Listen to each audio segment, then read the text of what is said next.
the vast audience is what makes it. The second part is we hear that all the time. Remember, when you are a feature trying to come up and you finally get some work, remember, dudes say that you hear it all the time. I blew the headline off stage.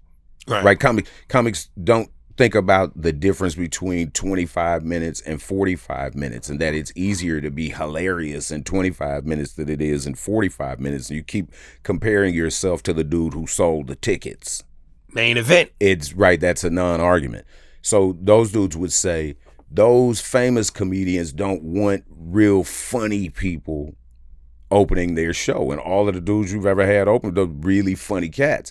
But we talk about this like real technician comics, that being funny is just a portion of what allows you to work on the road. Like I said, some of these dudes have bad habits, and we don't take pictures and tell what happened. Some of these dudes are married and like to do other things on the road. You have to be able to hold the seat. Well, I'm talking about Secret. He's posing for, that's how we get out on the road.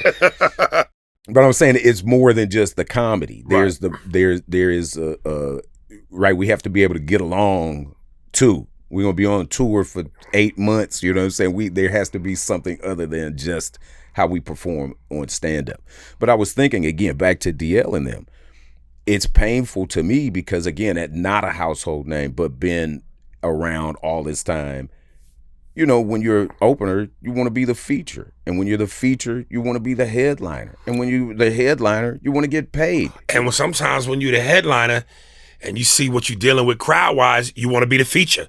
Right, because you know your money is still going to be the headliner money. So when you have more than one headliner on the show, it hurts me that the people have to see that they were beefing. And not just DL and Mo'Nique, because remember, that could be, remember, you got a lot of theater shows going right now with stacks of heavy hitters.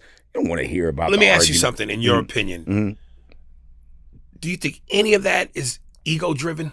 I think it's all ego-driven. Because I would think that if we're cool and we have a mutual respect for each other, and I got to imagine, based on the set of the amount of time you're doing, and I've done those concerts. The headline is doing 45.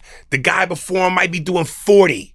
A 5-minute difference. So maybe, okay, the money's a little bit different, but it's not vastly different.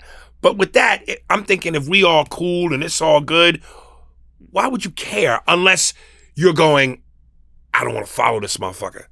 Or I guess in her case, she felt like he should have followed her. Right. Now, that's why you said about being cool with each other, respecting one another. But what about respect for what the fuck we do? What about the respect for this, for stand-up? Like I said, which seems to be, remember, it's almost like crack sales in the 80s. Remember, the dudes who sold heroin, you had to be in them streets and people had to know who you were before you got a pack. When crack came, if you had $20, you could be a millionaire by Friday, and it didn't matter if you didn't know the rules.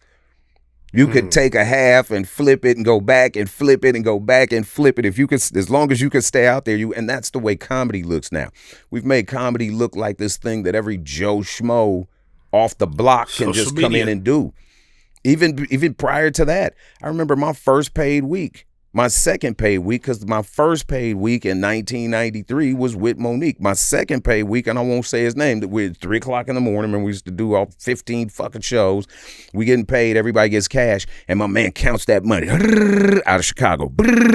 And he looks at Gary Abdo and he says, you know, I used to sell crack based on how I sold that. So dudes were jumping out of the streets into comedy, you know, long before the internet, but not just every single person. There's a lot of funny people on the planet. My only thing, and you know, look, shit happens on the road and with comics, and egos get involved. The thing I didn't like to see, that I didn't understand what was necessary, was for her to take the stage and do that. Call him a bitch, and then point that out. Like, even if you're mad at the situation, do that behind the scenes. What did you gain from doing that? What was the crowd going to boo DL when he came out? He's a fan favorite too. So what was the point of that?